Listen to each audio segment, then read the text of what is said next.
we definitely have some deeply socialized ideas about what those family connections are supposed to be. And so somebody who has that title to you, it's easy for us to get wrapped in what that relationship was supposed to be to us rather than allowing people to be the person they are. And if that's not compatible, letting them go on their path.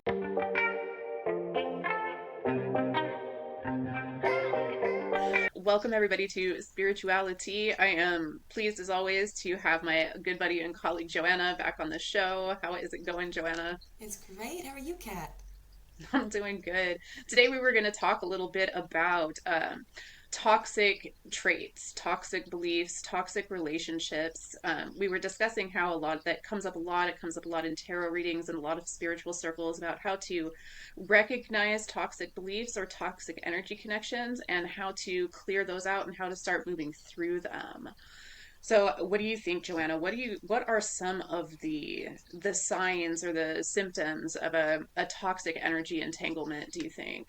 Well, I want to just start off with Kat, like, with just like the general basic concept of connections, right? Like, meaning we all came here for certain lessons, and we gravitate towards the lessons and the blessings.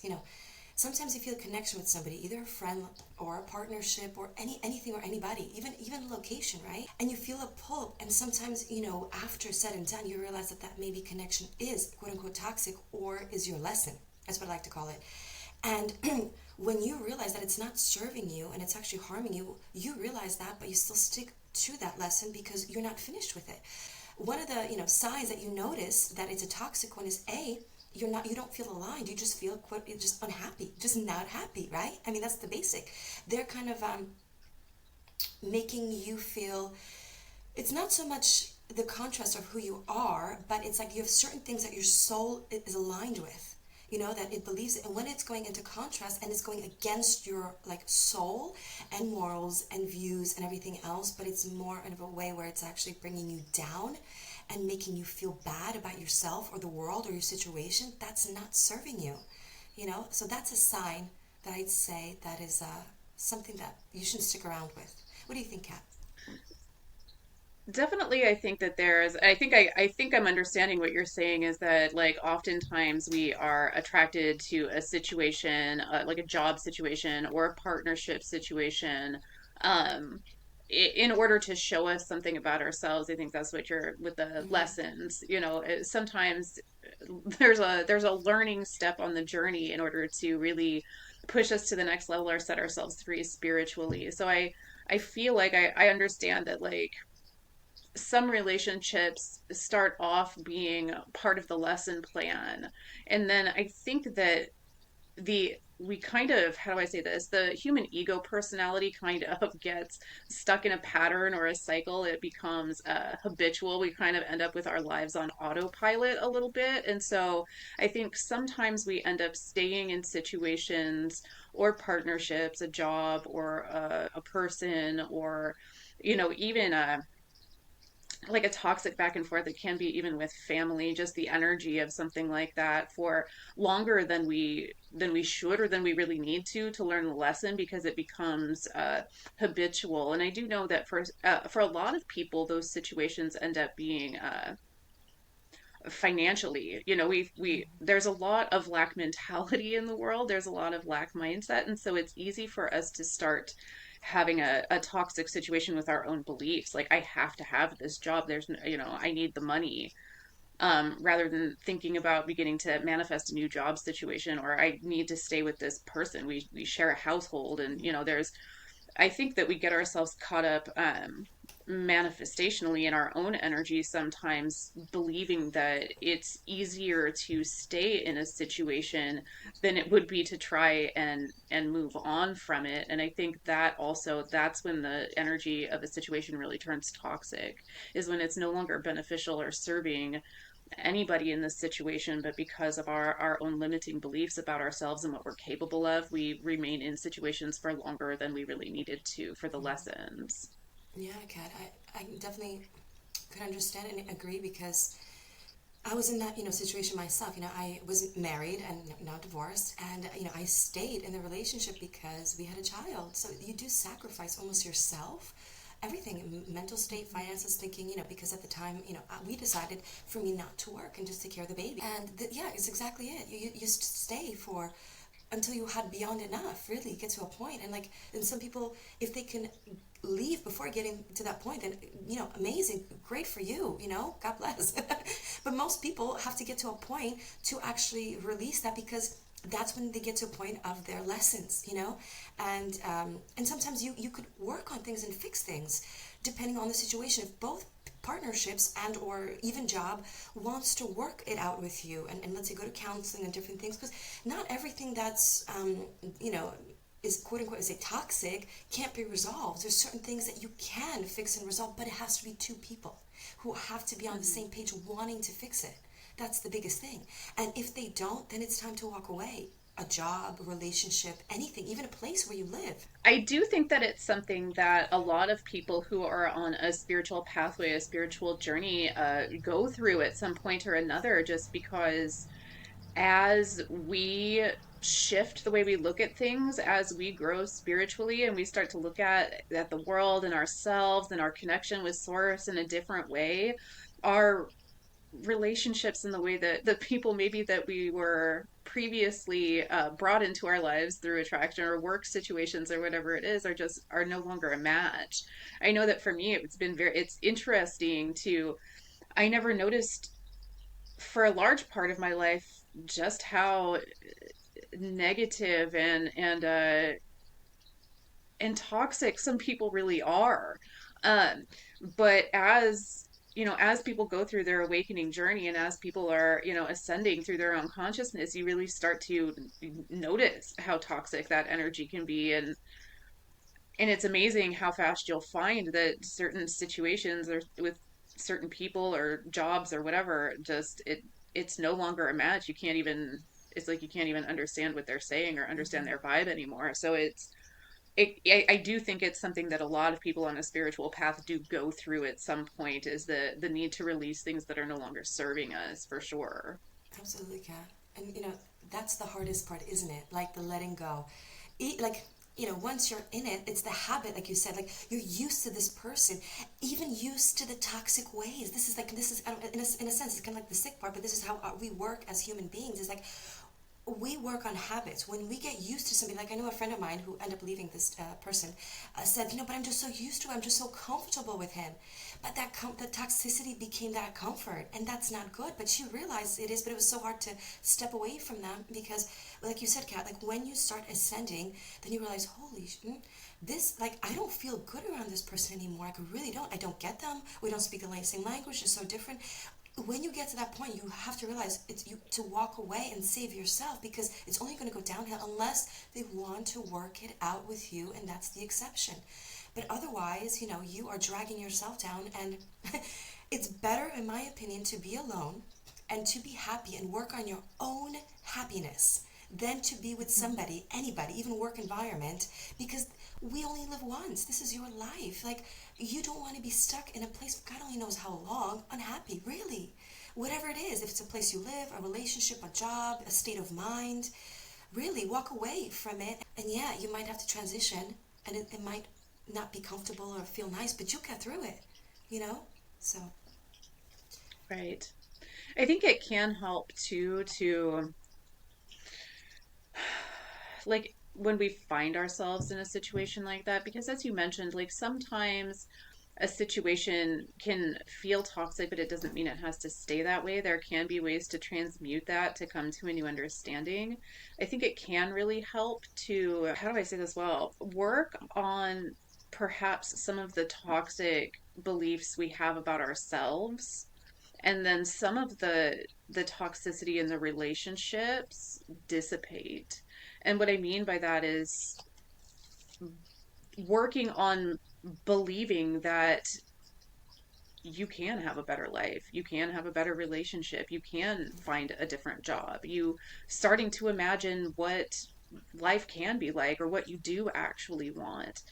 It can help to release others from the expectation of making you happy, to take some like personal, like it's my job to make me happy. So you know what I'm going to do? I'm going to follow my pursuits. I'm going to follow my passions. I'm going to pursue the things that I want to do that make me happy. And either another person or another job or whatever can work with that and get in alignment with that, or they can't. And I feel like a lot of times we put ourselves under a lot of pressure too to get out of situations. Like we know we need to get out of this situation. I know that this is toxic, and I think sometimes we actually add to the anxiety of the situation by trying to force the energy before we feel ready to. But you can sort of pre-prep that energy by going ahead and sort of disconnecting from the emotion of it ahead of time. Like I'm going to go ahead and pursue the things I love and do the things I want to do and start seeking a path of happiness for myself. I'm not going to actually make you accountable for my happiness. I'm Mm-hmm. going to take that power back. I'm going to take that away from you Mm-hmm. because you haven't been responsible with it. So I'm just going to take my power back. You are no longer responsible for my happiness, and I'm going to pursue what makes me happy and do what I want to do and get out ahead of that energy a little bit because you can really prove to yourself that you are capable. You are capable of doing things that make you happy on your own. You are capable of finding those opportunities, whether it's a different job or a different living situation. Those things will start to come to you as you follow your own passions and your own happiness and get into a better energetic relationship with yourself. And all of those other people will either get into alignment with it or they will fall out of your life naturally because they can't be in your energy anymore. So I think releasing some of the anxiety about the need to do something about it now and then working the energy aspect of it ahead of time can be really helpful to disconnect some of those feelings. Beautiful, Kat. Yeah, I was just thinking, reflecting when you were saying that, just on myself, which is people, it's like we have such expectations for others, more so than ourselves. And it's like when you get into a relationship, I just realized, just reflecting on mine, it's like expectations of like, the basics of respect and different things, but it's like we have more expectation for them to be a certain way to love us. Because I never really took the time to love myself because I always kept getting into relationships because usually like I just meet somebody, we get along, and there you go, dating for years. I learned to truly love myself and be happy with everything that I am, and that helped me grow my confidence. And like you said, follow my dreams and everything. And I have to keep that. We all have to be empowered and strong enough to have our own minds, our own beliefs, and not expect others to give us that love or that happiness. Your happiness is always depending on yourself, no matter what. Sometimes your partner is not going to say the words that you want. So sometimes your partner won't give you the flowers or whatever it is that you maybe or a phone call or something because we have all these expectations. You can ask Yes. for the nice things, for them to remind you, but don't expect somebody else to give you that love and happiness. When you are become your own best friend, your life becomes beautiful, really. I want to touch on a little bit with you about certain kinds of relationships that are not like so easy to walk away from. Things like relationships with our parents, family members, or even in some cases the relationship that people have with their kids. As kids grow up, they become their own people too, and sometimes those relationships can turn toxic. And how do we work with the toxic energy in relationships that aren't so easy to walk away from? Yeah, it's a great question, Ken. I can say that from my experience. Family members, that is the hardest, and I don't mean even like husbands or partnerships and different things, but family, because we generally just love them because they've been with us all our lives, mostly, right? Depending on the individual. And I'll give you an example, like me and my brother. I love my brother. And we were very close when we were children, but something happened. There was like a change. I realized that there was like disconnection and there was like a jealousy and different things and separation of us. And that jealousy became very toxic and abusive towards me. And I always just tolerated it, thinking, oh, it's just family. You only have one brother. No, I have one brother, but I confronted him and said, hey, I had enough of this. No, no, no. I'm not tolerating your abuse. I'm not tolerating your putting me down. If you continue to do this, I will not be speaking to you. Otherwise, you learn to respect me. And he did not. And guess what? I stopped talking to him. I wish him all the very best, generally speaking, really, health, happiness, and everything. But if somebody doesn't meet me in the middle, I'm not sticking out my neck for to be part of something abusive or toxic. No. As much as it hurts, because like I only have one brother. And there's a lot of really great memories. You just get to a point when you just mature and you go, I'd rather not have this than feel really shitty about myself. I definitely think that there's something to be said for recognizing that whether you are related, like blood related to somebody, if they're your family, or whether it's just a person on the street, like all people are people. They're souls that came into this world with their own path and journey. And it can be hard for us to escape from the title or the label somebody has for us, like you were my mother, you were supposed to be this to me, or you were my brother or sibling, we're supposed to stick together. Or we definitely have some deeply socialized ideas about what those family connections are supposed to be. And so somebody who has that title to you, you're my father, you're my mother, you're my child, you should be listening to me.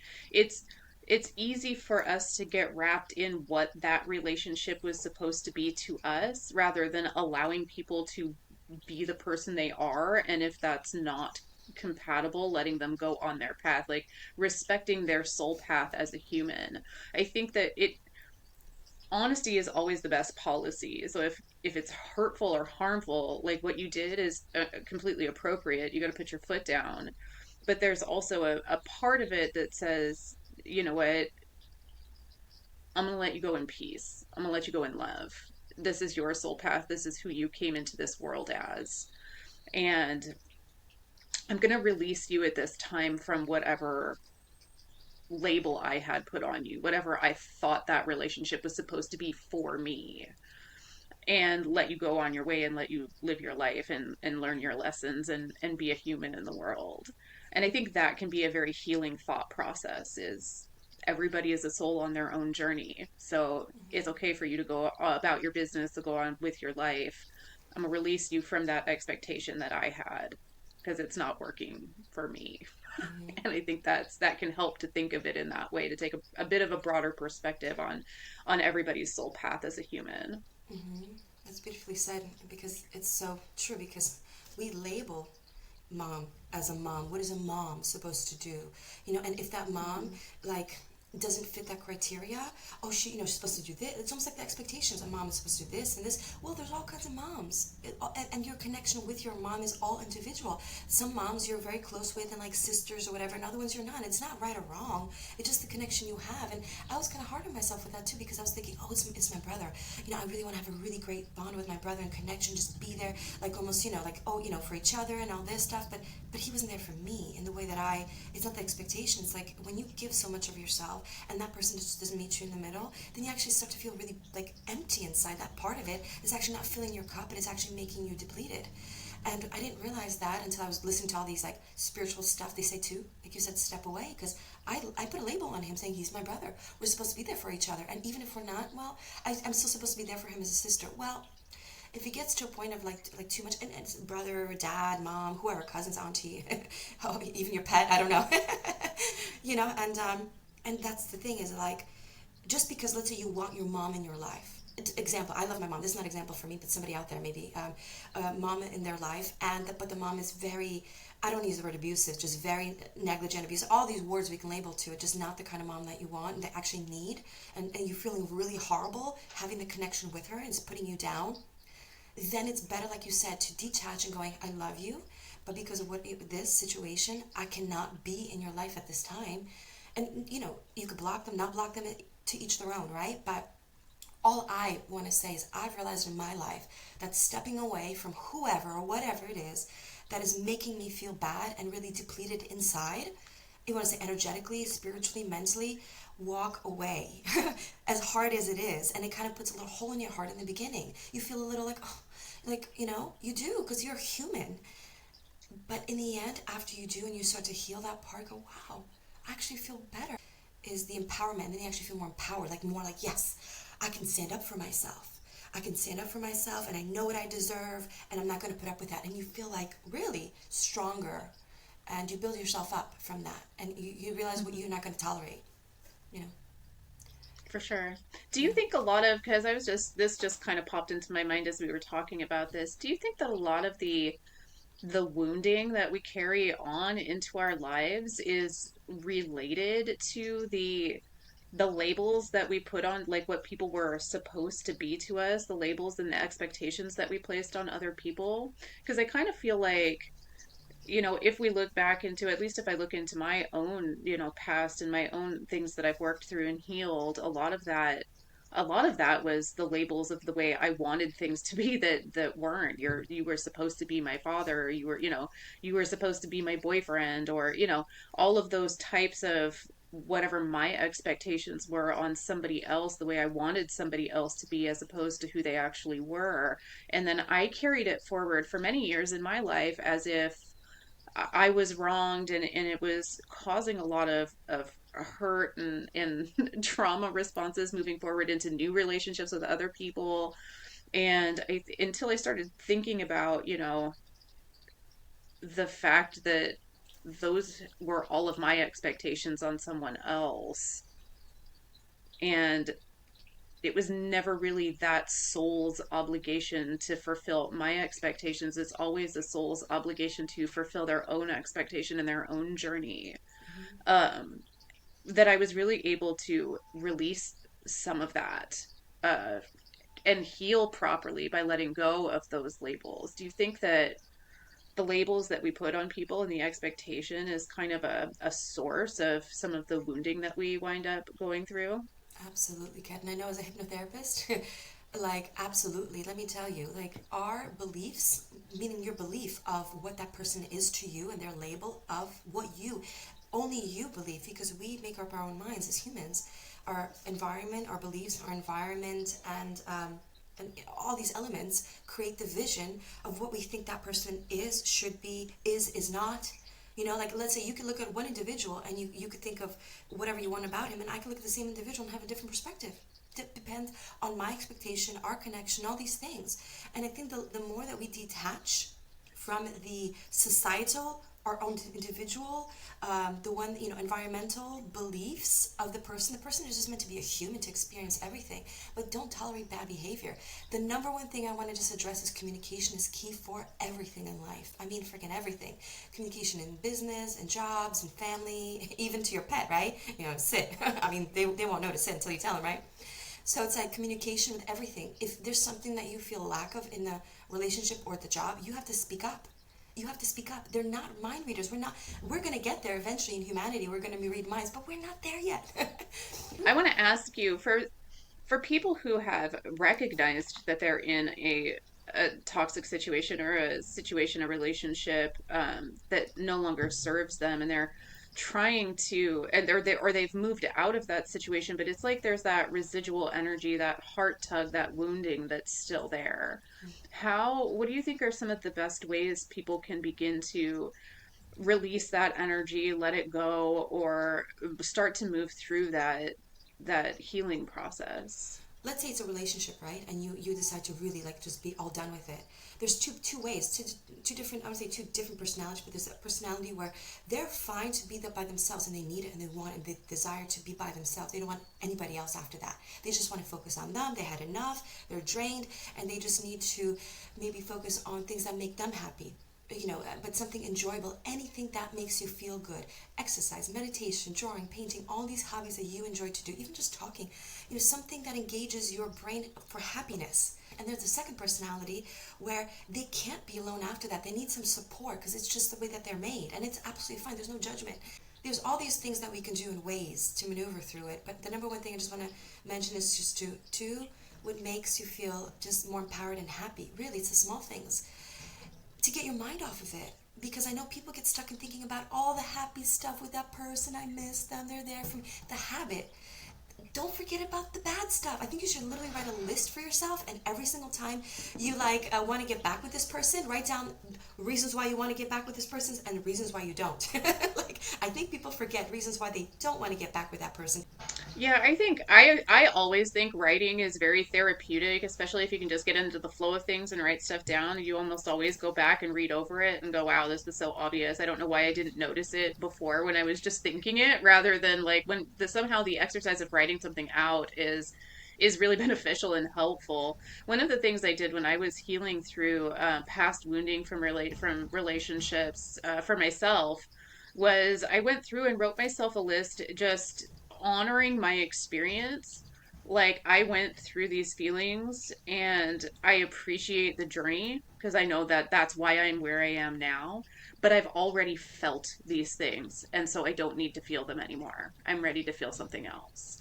And I sort of just went through and listed out the things that I've already felt that and I don't need to feel it anymore. I'm done feeling this. So I'm letting it go and making space in my writing here to receive something different. I'm ready for new experiences because these things, yeah, I've already felt these things. So sometimes just writing something out helps reinforce in your mental thought process and your mental algorithm what your intention is, and it's helpful to just honor the experiences that you've already had for helping to shape where you are and who you are in life, and just acknowledging for yourself that but now I'm ready to experience something different, so we're going to cut ties with that and just let it go. I don't need to feel it anymore.